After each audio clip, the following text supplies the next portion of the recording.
Bueno, continuando con la colección de grandes ideas de las matemáticas, estamos con el libro de Todo es número.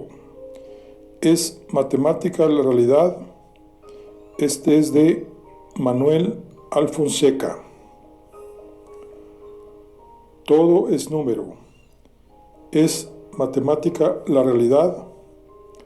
Durante la civilización griega, hace aproximadamente 2500 años, y en particular gracias a Pitágoras, el hombre tuvo la ocurrencia de realizar operaciones matemáticas sin contar ni medir, es decir, sin ninguna relación con objetos externos concretos, únicamente con la ayuda de su propia mente. Surgió así la matemática pura e inmediatamente se planteó una cuestión que 2 milenios y medio después sigue apasionando a filósofos y matemáticos. ¿Existen en la realidad las ideas matemáticas o son sólo elucubraciones de nuestra propia mente sin ninguna relación con el mundo real? A lo largo de este libro seguiremos la historia de la evolución del pensamiento humano respecto a la realidad o no de las ideas matemáticas, partiendo de las primeras civilizaciones, pasando por los griegos, por la controversia medieval y llegando hasta la actualidad, ya que la disputa entre realistas y nominalistas aún no se ha resuelto. Bueno, vamos a ver lo que es el capítulo 1. El capítulo 1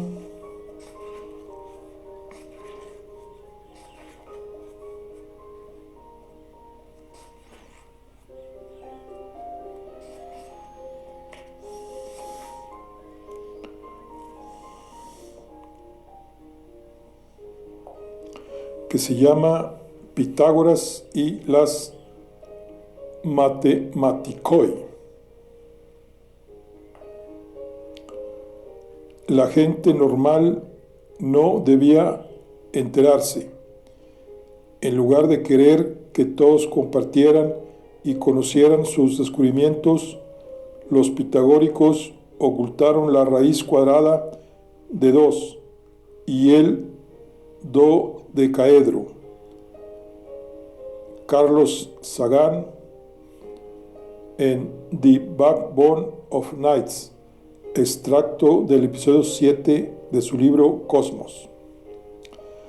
Como hemos visto, posiblemente el primero que se planteó el dilema sobre si las ideas matemáticas remiten o no a realidades fuera de nuestra mente fue el famoso filósofo griego Pitágoras de Samos, siglo VI y V antes de Cristo, que fundó una escuela de pensamiento muy importante en la Magna Grecia, los territorios ocupados por colonos griegos al sur de la península itálica. No solo se lo planteó, sino que aportó una contundente respuesta afirmativa. Más aún, llegó a la siguiente conclusión, espectacularmente drástica. No solo ocurre que los números o las ideas matemáticas son parte de la realidad, sino que la relación entre ambas entidades es la inversa. La realidad es parte de los números. En otras palabras, todo es número. Las matemáticas no son una construcción de la mente humana, sino la base misma de la realidad física. Se piensa que Pitágoras realizó largos viajes a lugares tan lejanos, por entonces, como Egipto, Fenicia, Babilonia y hasta la India, para aprender toda la ciencia disponible en su época. A pesar de la incertidumbre sobre algunas de sus travesías, es muy probable que la de Egipto sí la hubiera realizado.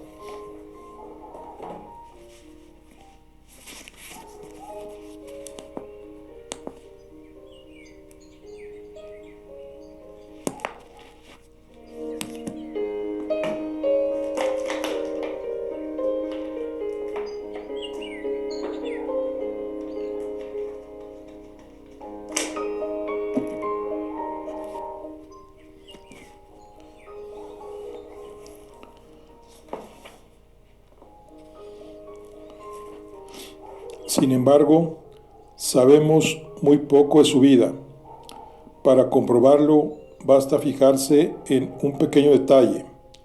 La Wikipedia inglesa, en su artículo sobre Pitágoras, dice que murió hacia el año 495 a.C., a una edad aproximada a los 75 años. En cambio, el artículo correspondiente en la Wikipedia española, titulado Pitágoras, dice que murió hacia el año 475 a.C., a la edad de 94 años. Estos datos se obtuvieron el 20 de enero del 2018.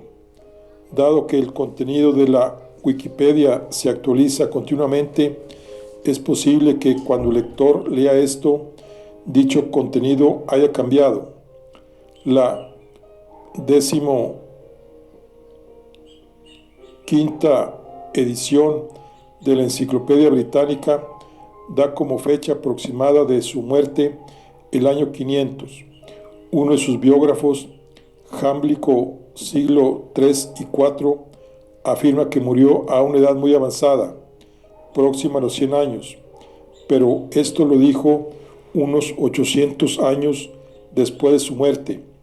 En definitiva, las fuentes que apuntan datos biográficos sobre el pensador griego difieren de manera llamativa. Aunque sabemos poco de la vida de Pitágoras, tenemos cierta información sobre sus múltiples actividades como científico, matemático, filósofo o místico. Si hoy lo recordamos es sobre todo por sus descubrimientos científicos y matemáticos. También figura en todas las historias de la filosofía como uno de los precursores más notables de esta disciplina. Sin embargo, Platón y Aristóteles, que vivieron poco más de un siglo después que él, no parecen considerarlo filósofo, sino que dicen que fue fundador de un modo de vida, o sea, un reformador social. Veamos un breve resumen de su obra. Como científico, Pitágoras normalizó la música griega de acuerdo con unas pautas que siguen siendo hoy día la base de la música occidental. Además, él y sus discípulos propusieron una nueva teoría cosmológica para explicar la forma y los movimientos de la Tierra y de los cuerpos celestes. Como matemático, Pitágoras formó una escuela, cuyos miembros nosotros llamamos pitagóricos, pero que asimismo se llamaban matematikoi, o sea, matemáticos. Tanto él como sus sucesores, se desconoce con detalle la autoría, hicieron numerosos descubrimientos matemáticos: el teorema de Pitágoras de los triángulos rectángulos, la existencia de 5 y solo 5 poliedros regulares convexos, el valor de la suma de los ángulos interiores de los polígonos, la existencia de los números irracionales, que no se pueden expresar como cociente de dos enteros, las medidas aritméticas, geométricas y armónicas, y muchas cosas más.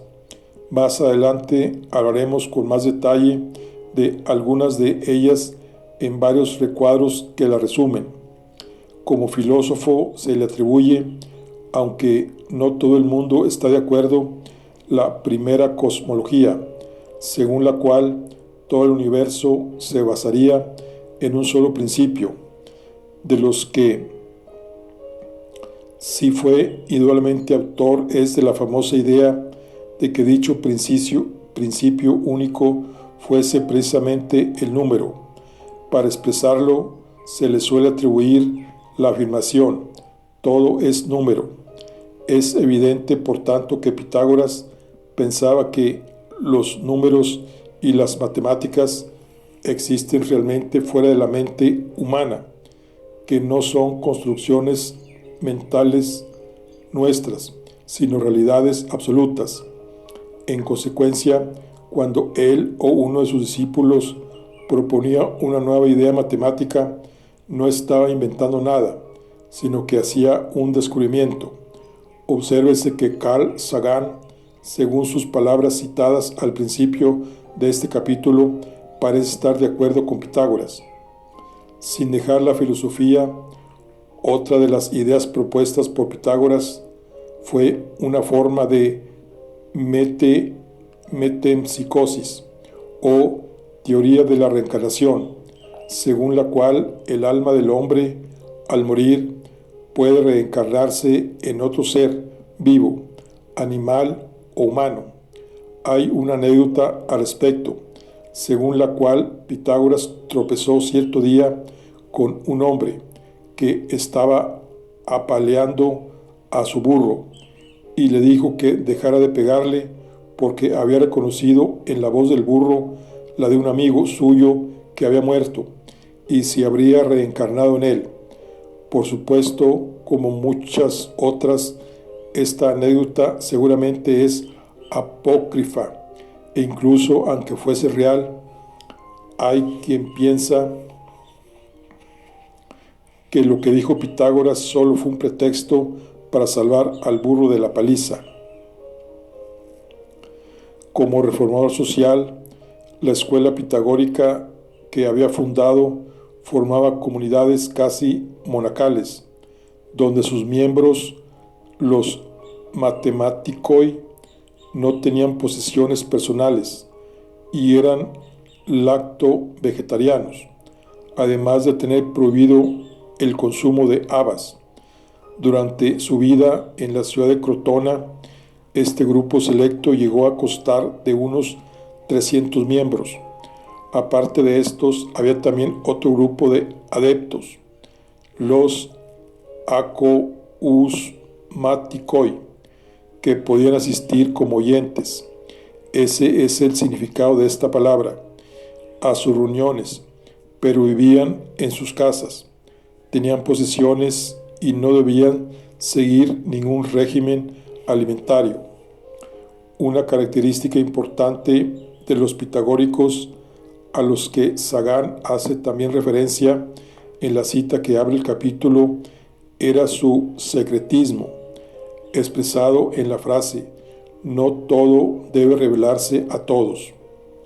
Las cuestiones más profundas, como la existencia de los números irracionales, solo se discutían entre los matematikoi. A las menos profundas podían acceder también los acousmatikoi, o sea, los oyentes. En cambio, a quienes no pertenecían a la comunidad quedaban fuera de estos debates. Para reconocerse, los miembros utilizaban símbolos especiales, como el tetraquis, una figura triangular formada por 10 puntos ordenados de 4 filas, que representa el hecho de que la suma de los 4 primeros números naturales es igual a 10. Aquí vamos a ver el famoso teorema de Pitágoras. Durante mucho tiempo después de la muerte de Pitágoras, sus discípulos siguieron haciendo descubrimientos matemáticos que ellos atribuían siempre a su maestro. Así, probablemente el teorema de Pitágoras no lo descubrió él, sino algunos de sus discípulos. Eso en Occidente, porque se cree que los chinos y los babilonios conocieron ese teorema antes que Pitágoras. Se ignora, en cambio, si los egipcios lo habían descubierto. De todos modos, independientemente de su autoría, ha llegado a nosotros con ese nombre, de el teorema de Pitágoras. La figura adjunta explica en qué consiste el teorema de Pitágoras. Partimos siempre de un triángulo rectángulo que tiene 2 lados perpendiculares entre sí. Sus catetos indicados con las letras A y B. El tercer lado, C, se llama hipotenusa. Si se construye un cuadrado sobre cada uno de los catetos y sobre la hipotenusa, el teorema nos dice que el área del cuadrado sobre la hipotenusa es igual a la suma de las áreas de los otros dos cuadrados montados sobre sendos catetos. Esto se suele expresar así: en un triángulo rectángulo, el cuadrado de la hipotenusa es igual a la suma de los cuadrados de los catetos. Hoy se utiliza la fórmula c cuadrada es igual a cuadrada más b cuadrada. Desde la antigüedad se conocían algunos triángulos rectángulos famosos por las proporciones de sus lados, como los que tienen lados iguales a 3, 4 y 5 unidades de medida o a cualquier múltiplo de estos números, así como el triángulo más agudo con longitudes iguales a 5, 12 y 13. Bueno, es el teorema de Pitágoras. Música y números. Parece que el propio Pitágoras, quien se dedicó a estudiar de forma científica los sonidos que producen las cuerdas tensas, realizó para ello numerosos experimentos con cuerdas de distintas longitudes. Así descubrió que los sonidos que resultan agradables a nuestro oído corresponden a cuerdas cuyas longitudes mantienen entre sí relaciones muy sencillas. Lo primero que descubrió es que hay 4 longitudes de cuerdas que producen sonidos especialmente agradables cuando se oyen simultáneamente. Esas longitudes están en la proporción de 15, 20, 24 y 30. 15, 20, 24 y 30. Uno podría pensar, ¿por qué no 15, 20, 25 y 30? ¿No sería más lógico que las longitudes fueran aumentando de 5 en 5? Si fuese así, la relación podría expresarse también con los números 3, 4, 5 y 6, resultado de dividir las longitudes anteriores entre 5, lo que es mucho más bonito. Pero no es tan fácil. La realidad es que la cuerda que suena de forma agradable al tañerla de manera simultánea con las de longitudes de 15, 20 y 30 no es la de longitud 25, sino la de 24. De todas formas, es curioso que la belleza auditiva puede expresarse mediante números tan simples. Seguro que Pitágoras quedó entusiasmado al descubrirlo. O sea, son 15, 20, 24 y 30. Las 4 notas musicales que corresponden a las cuerdas cuyas longitudes están en la proporción mencionada, 15, 20, 24 y 30, no son equivalentes entre sí. 2 de ellas suenan igual, como si se tratara de la misma nota, aunque se trata de 2 sonidos diferentes, uno más grave y otro más agudo. Son las 2 de los extremos, las que corresponden a las cuerdas con longitudes de 15 y 30, o sea, una proporción de 1 a 2. Esta armonía ocurre cualesquiera que sean las longitudes de las cuerdas con las que tratemos, pero siempre en la misma proporción, 5 y 10, 20 y 40, etc. Podemos sacar la conclusión evidente de que 2 notas producidas por sendas cuerdas, cuya longitud es una el doble de la otra, suena siempre igual, aunque una de las notas sea más grave y la otra más aguda. Podemos, por tanto, considerarlas en cierto modo como la misma nota. Veamos en las siguientes líneas por qué. Si llamamos tónica, porque nos da el tono, a la última nota del cuarteto, la de longitud 30, podemos llamar dominante a la segunda, la de longitud 20, porque al reproducirla junto con la tónica produce el acorde más agradable de todos. La dominante, por su parte, es la que domina, al oído sobre cualquier otra nota que se toque simultáneamente. La relación entre las longitudes de las cuerdas que producen la nota dominante y la tónica resulta ser, por tanto, muy sencilla, de 2 a 3. La nota de longitud 24 se sitúa entre la tónica 30 y la dominante 20, y también se une a ellas de forma muy agradable. Se la conoce pues como mediante. En cuanto a la primera nota del cuarteto, la de la cuerda de longitud 15, ya hemos dicho que puede considerarse idéntica a la cuarta, por lo que también es tónica. Hasta aquí llegaron probablemente los descubrimientos de Pitágoras. Sus sucesores, ya fueran sus discípulos, los pitagóricos o los músicos de generaciones sucesivas, ampliaron las posibilidades y el conocimiento sobre la música producida por cuerdas. Para ello construyeron nuevas tríadas de notas de sonido agradable, a partir de las que ya se conocían, y ocuparon así los espacios intermedios entre ellas. Para ver cómo lo hicieron, vamos a convertir la relación anterior, 15, 20, 24 y 30, en otras equivalentes, pero que permitía más juego. Si multiplicamos estos cuatro números por 12, obtenemos el siguiente resultado: 180, o sea 15 por 12, 240, o sea 20 por 12, 288, o sea 24 por 12, y 360, 30 por 12.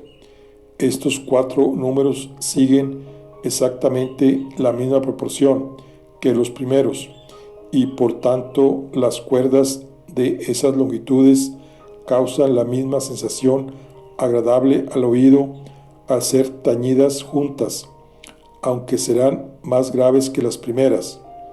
Además, el número 360 es muy significativo, en especial para los científicos de otras épocas, a quienes les importaba mucho este tipo de coincidencias, pues es el número de grados que tiene la circunferencia.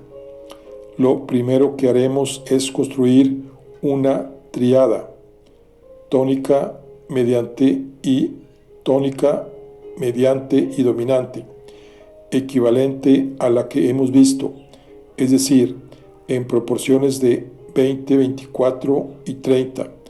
Esto es de 240, 288 y 360, pero empezando en la primera nota del cuarteto, la otra tónica, que todavía no habíamos utilizado, el número 15, que al multiplicarlo por 12 se convierte en 180.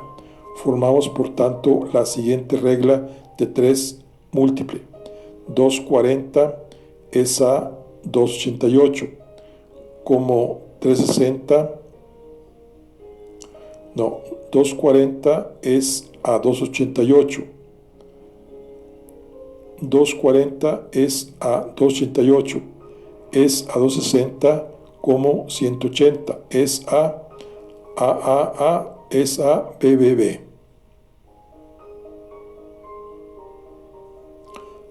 Ok, 240 es a 288 como 180 es a XXX, y 240 es a 360 como 180 es a BBB. Ok, es decir, siguiendo las mismas proporciones que hemos visto hasta el momento, obtenemos que AAA es 216 y BBB 270. Esta nueva triada 180, 216 y 270 sigue la misma proporción que la primera, 20, 24 y 30, y por lo tanto es igualmente agradable al oído.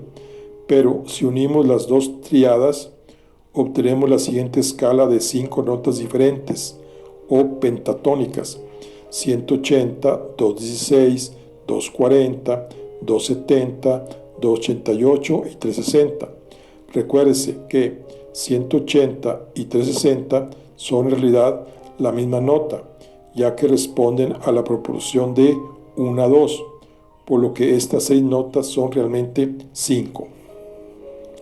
Si restamos las longitudes de las cuerdas que producen cada nota y la nota siguiente, obtenemos las siguientes diferencias: 36, 24, 30, 18, 72, puesto que de 180 a 216 hay 36, entre 216 y 240 hay 24, etc. Obsérvense que tenemos notas más separadas, los intervalos primero y último, junto a otras más próximas, los 3 intervalos intermedios. No convendría dividir por la mitad estos 2 intervalos largos para aproximarlos a los otros, y qué mejor modo de hacerlo que introducir una tercera tríada, tónica, mediante y dominante, donde la dominante es de la primera tríada pase a ser la tónica de la tercera. Si lo hacemos, obtenemos lo siguiente: 160, 192 y 240. El conjunto de las 3 tríadas queda así, o sea, tríada 1, 240, 288 y 360. Tríada 2, 180, 216 y 270. Y la tríada 3, 160, 192 y 240. Obsérvese que una de las 2 longitudes nuevas, 192, se ha colocado justamente en medio de 2 de los valores que estaban más separados, 180 y 216. La otra, 160, se queda fuera del intervalo formado por las 2 primeras tríadas, pero como la longitud de la cuerda se puede duplicar sin que deje de ser la misma nota, en lugar de 160 podemos poner 320, que también se coloca justamente en medio del otro intervalo largo. En esta escala de 7 notas diatónica que hemos obtenido, los intervalos del conjunto de las 3 tríadas son de 20, 12, 24, 30, 18, 32 y 40, que están un poco más equilibrados. Actualmente, en lugar de las longitudes de las cuerdas, se trabaja con las frecuencias con que vibran las cuerdas, o sea, el número de oscilaciones por segundo. Como la frecuencia son inversamente proporcional a las longitudes, es decir, es fácil calcular la serie resultante, que también está formada por números sencillos. La serie relativa de frecuencias ordenada de las notas más grave a la más aguda, es decir, en sentido inverso a la suerte de longitudes, es esta: 24, 27, 30, 32, 36, 40, 45, 48. Toda serie de 8 notas con las frecuencias según estas proporciones se llama octava. De las 8 notas, 7 se consideran diferentes, pues las 2 de los extremos son la misma nota. O sea, son do, re, mi, fa, sol, la, si, do. Como trabajar con estos números es complicado, lo que se hizo fue asignar un nombre a cada una de las 7 notas. Un músico italiano, Guido de Arezzo, que vivió hacia el año 1000, compuso un himno a San Juan Bautista. Cada verso comenzaba con una de las 6 primeras notas en orden ascendente. El himno era ut quans laxis, re sonare fibris, mi ira gestorem, fa muli durom, solve polluti, labi retum, sanct Ioane.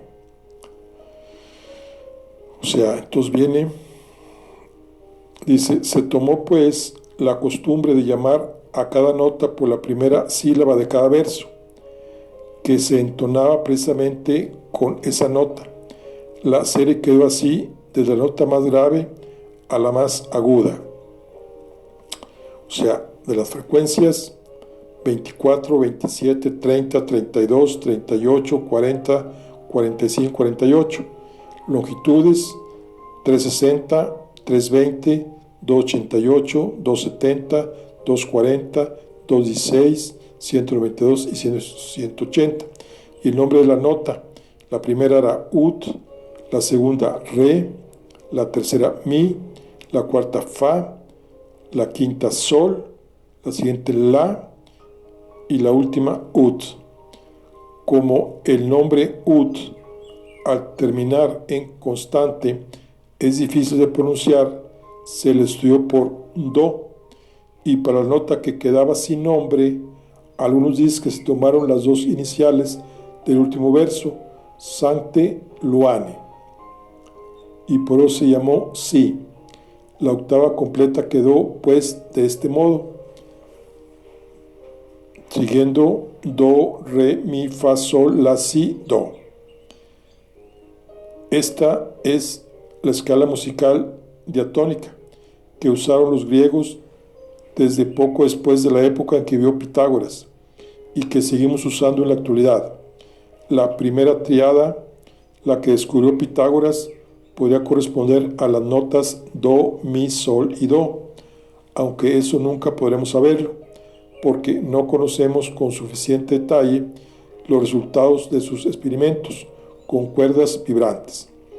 Recuérdese, en todo caso, que las longitudes y frecuencias que aparecen en las tablas anteriores son relativas y que para convertirlas en longitudes o frecuencias absolutas hay que multiplicarlas por cierto número que dependerá de la octava concreta que se quiera obtener.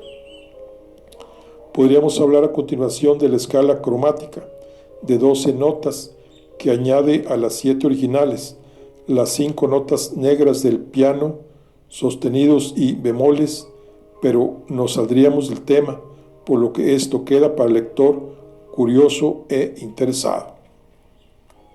Muy bien. Ahora, todo en número.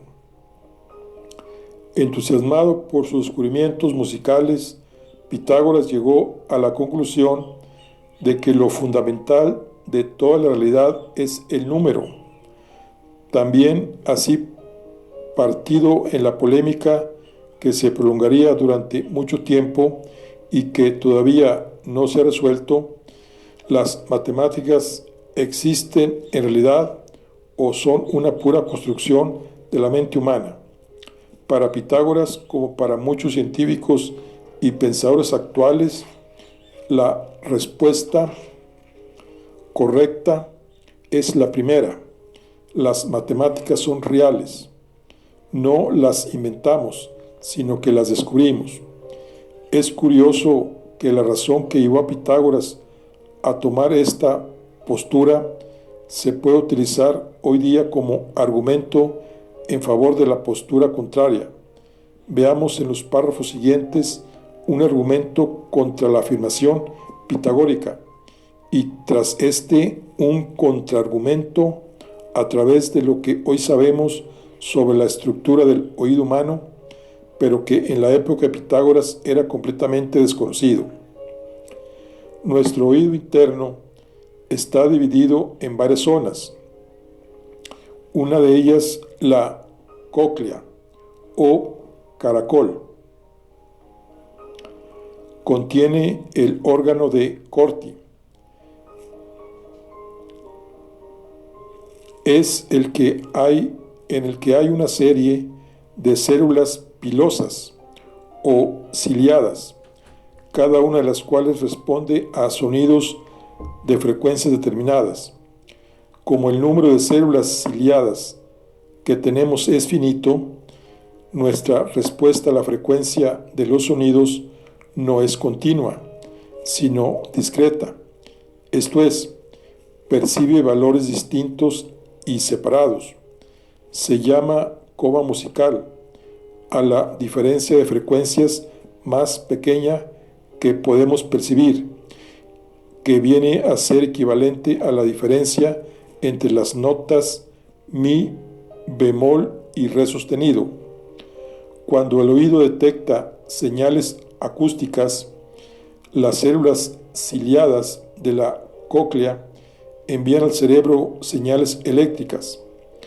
El cerebro integra estas señales y distingue las combinaciones de frecuencia que nos resultan agradables de las que nos provocan sensaciones desagradables. En consecuencia, se puede decir que las reglas que descubrió Pitágoras sobre las frecuencias de las tríadas musicales no describen en realidad fenómenos reales. Lo que describen son nuestras reacciones a dichas notas. Es posible afirmar, por lo tanto, que el hecho de que nos resulten agradables ciertos sonidos cuyas frecuencias mantienen una relación sencilla que se puede representar mediante números enteros no nos dice nada respecto al mundo general, pero sí sobre nosotros mismos o no.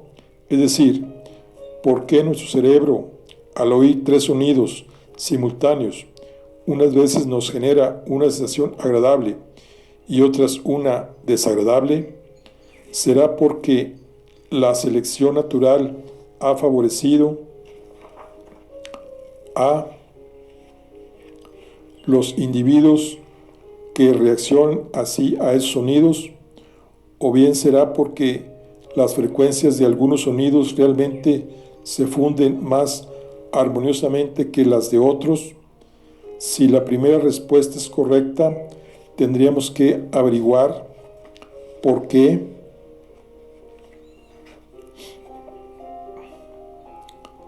Puede ser favorable para nuestra supervivencia detectar belleza en ciertos sonidos y en otros no, lo cual es bastante discutible y sobre todo difícil de justificar.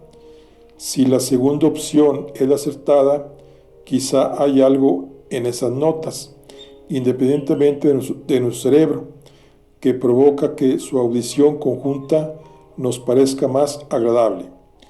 Para comprobarlo, vamos a representar gráficamente la conjunción de tres sonidos agradables, el acorde de la tríada antes mencionada, do, mi y sol.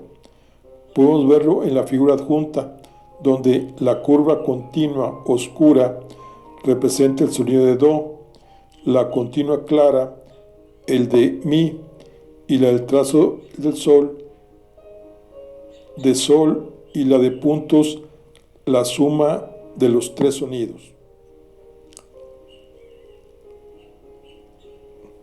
Ahora vamos a combinar tres sonidos que suenan mal simultáneamente. Las notas do, re y si. En la figura adjunta la curva continua oscura vuelve a ser do, pero ahora la continua clara es re y la de trazos es si. La de puntos vuelve a ser la suma de las tres.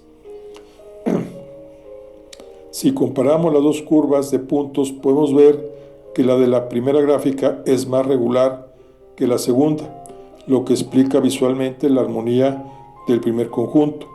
Como hemos dicho, esta explicación no es perfecta, porque los sonidos de los instrumentos musicales no son frecuencias puras, sino mezclas de armónicos. De hecho, las dos figuras anteriores no corresponden a instrumentos reales, sino a abstracciones teóricas, pero sí, no como pruebas. Al menos estas figuras pueden servir de indicios de lo que venimos apuntando en estas páginas. Nuestro objetivo es hacer ver que los argumentos que emplean ambas partes, los partidarios de la existencia real de las matemáticas y los que afirman que solo son una construcción de la mente humana, no son tan concluyentes como piensan quienes debaten, cada uno desde su postura. Siempre son razonamientos discutibles y a veces hasta se puede utilizar el mismo argumento en favor de ambas partes, como en este caso. En el próximo capítulo revisaremos las teorías de Platón, que recibió una notable influencia de Pitágoras y se ha convertido en un referente ineludible de una de las dos partes del debate. Bueno, aquí vamos a ver nomás la estructura del oído interno. El oído interno está, digamos, en su centro tenemos lo que es el cóclea y lo tenemos acá unas raíces, por decir algo, que es el canal frontal, el canal posterior y el canal horizontal. Tenemos una ventana oval, lo que es el vestíbulo, y una ventana circular. Y luego tenemos aquí en un compendio que nos dice de la existencia de los números irracionales, que ya vimos en nuestro libro pasado de los números racionales. Dice, sin duda, los primeros números que conoció el hombre fueron los enteros. De hecho, se han encontrado artefactos humanos primitivos con astas, con marcas de muescas, lo que indudablemente indica que quien las hizo sabía contar.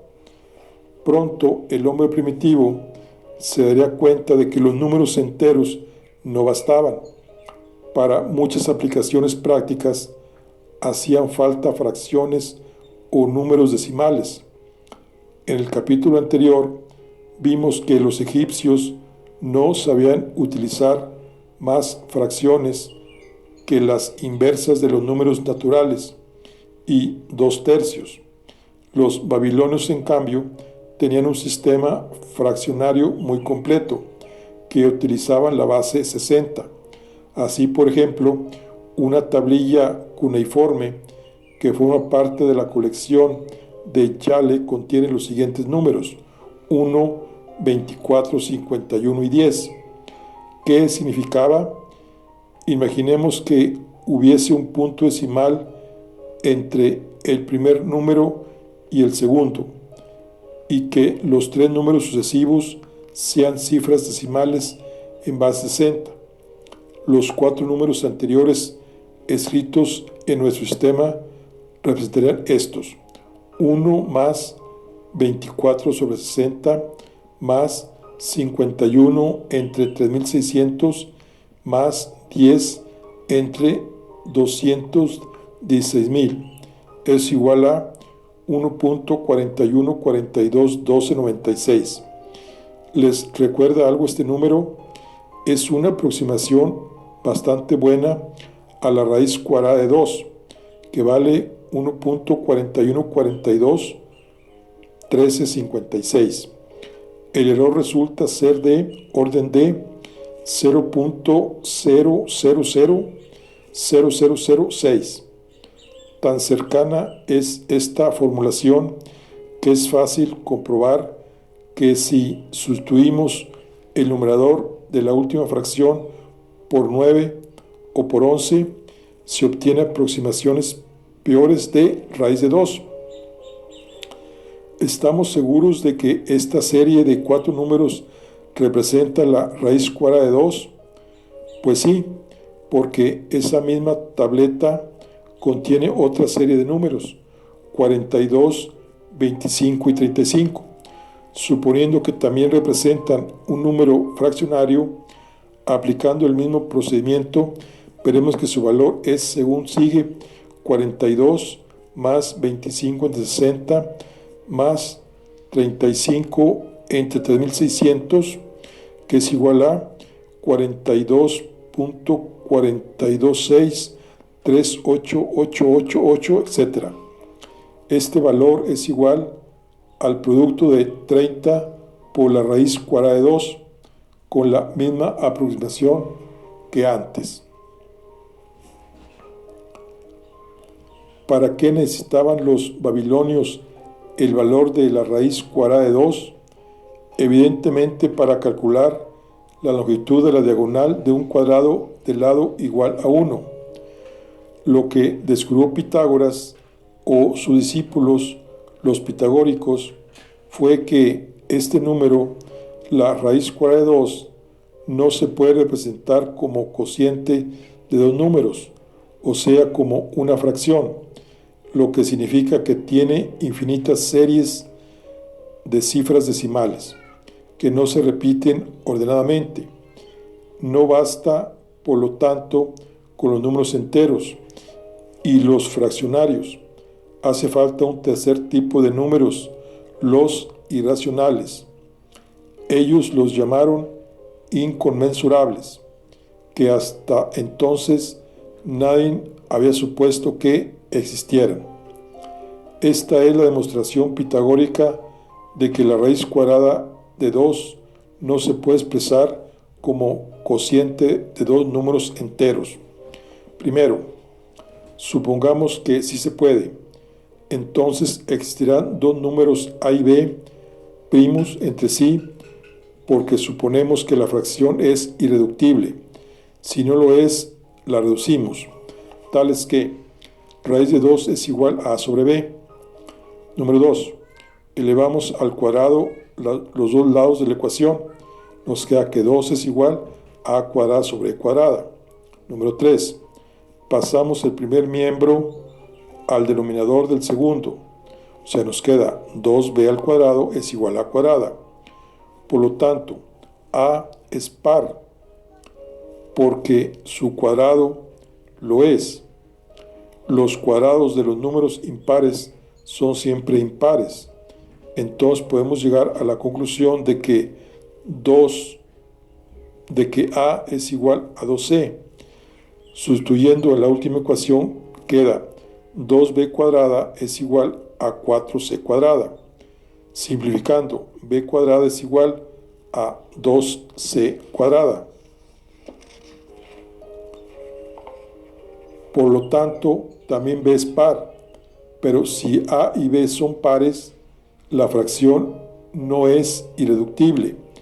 Esto es, numerador y denominador se pueden dividir por 2. Llegamos a una contradicción, lo que indica que la suposición inicial, que es posible encontrar una fracción igual a la raíz cuadrada de 2, es falsa. Los pitagóricos quedaron tan abrumados por esta demostración de la existencia de los números irracionales que decidieron ocultarla a todo el mundo, excepto a sus adeptos más íntimos, los matemáticos. Pero este descubrimiento acabó desvelándose. Una leyenda afirma que fue por culpa de uno de los matematicoi al que en consecuencia ejecutaron. Sin embargo, la demostración es tan sencilla que tarde o temprano alguien la habría vuelto a descubrir. Bueno, y por último, vamos a ver en lo que se habla de este capítulo de la existencia de 5 y solo 5 poliedros regulares convexos. Vamos a ver qué significa los famosos poliedros regulares convexos. Los poliedros regulares son sólidos, cuerpos de 3 dimensiones que tienen todas las caras iguales a polígonos regulares idénticos. A su vez, los polígonos regulares son aquellos polígonos convexos que tienen todos los lados iguales. Pronto se descubrió que, curiosamente, solo son posibles 5 poliedros regulares. Primero, el cubo o hexaedro, que tiene 6 caras cuadradas. Que básicamente, digamos, es el más común. Es como si fuera una caja cuadrada. 2. El tetraedro, con 4 caras que son triángulos equiláteros. O sea, es el tetraedro que es como una pirámide, que tiene 4 triángulos iguales. El octaedro, con 8 caras que forman triángulos equiláteros. Entonces, ya son 8 caras que forman triángulos equiláteros, o sea los triángulos son del mismo tamaño.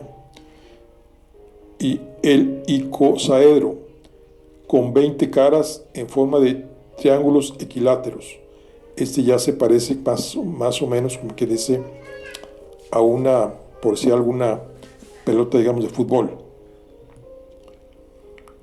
Y luego sigue el pentágono dodecaedro, con 12 caras que son pentágonos equiláteros, que también podemos decir de que tiene 12 caras y forman un pentágono equilátero. Dice, los 3 primeros son los más antiguos que se conocen. Pitágoras sin duda los conocía. Quizá también conociera el icosaedro. Por su parte, el pentágono dodecaedro lo descubrió hacia el año 470 a.C. Su discípulo Hipaso de Metaponto, otro matemático posterior, Teteto, contemporáneo de Sócrates, fue quizá el primero en demostrar que no existen más poliedros regulares convexos que estos 5. Como veremos en el capítulo siguiente, Platón quedó fascinado por los 5 poliedros, hasta el punto de que en su diálogo Timeo identificó a 4 de ellos con los 4 elementos fundamentales de la materia. Bueno, aquí nomás repitiendo de la existencia de 5 y solo 5 poliedros regulares convexos. El cubo o hexaedro, que tiene 6 caras cuadradas. El tetraedro, con 4 caras, que son triángulos equiláteros. El octaedro, con 8 caras, que forman triángulos equiláteros. El icosaedro, con 20 caras, en forma de triángulos equiláteros. El pentágono dodecaedro, con 12 caras, que son pentágonos equiláteros.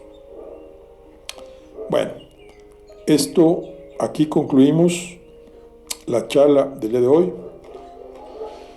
Estamos con el libro de Todo es número, es matemática la realidad, de Manuel Alfonseca. Estamos con la colección de grandes ideas de las matemáticas. Nos vemos en la siguiente. Hasta luego.